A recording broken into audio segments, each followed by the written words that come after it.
Hi there, it's another trainer tip for Matwork. Just wanted to let you know that there is that exercise, that lovely exercise, reverse leg pull, or we can just call it leg pull front. So in the workout, we talked about various ways to progress it, from doing a bridge, now you get to see me do some exercises, to where you're just doing pure straight leg raises.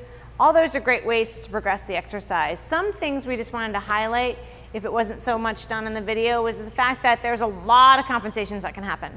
Number one, when people start to do this exercise, there's this hyperextension that happens, shoulder elevation, and they're here, and you're thinking, great, their hips are lifted, everything looks really good, they're up, but yet they're totally up in their shoulders. So getting them down and maybe even telling them to go onto their forearms to start is a nice way to progress. So think about that when you're starting to bring this. We showed you progressions, but also remember that someone can be on their forearms. Some other things.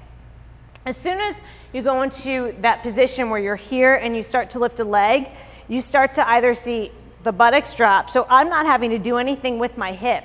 I'm just dropping my rear end and doing the exercise. So keeping that rear end lifted as they move the leg is really important.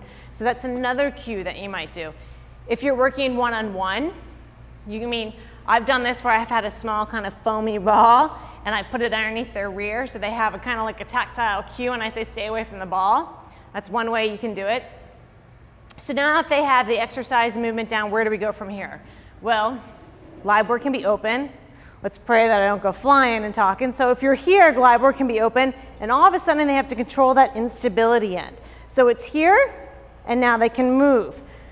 You can also have them scoot their rear to the bottom, and what have I just done? I've topped out. That's another way. If someone's tall and they're feeling like, okay, I can't even do the exercise because I'm running out of glide board, push that board up, top it out. So now they're successful. Bring their arms behind, now the board's stable, and then work from there. So those are just some little tweaks you can do to leg pull front. Remember the buttocks, you're watching the hips, you're watching that maybe they're hyperextending their elbows and bring them down to a plank position. Remember the incline level is really important. If you bring the incline level up because you're trying to help with the upper body, they're not going to bring that leg up and down as much. So you got to think about that. The other thing is, maybe you have a prop around you. Maybe you have a box. Maybe you have a BOSU. Maybe you have something that's slightly elevated.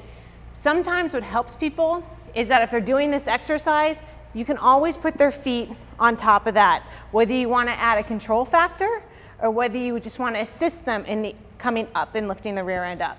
So hopefully that lifts you up with a lot of ideas that you can do with reverse leg pull front, or AKA leg pull.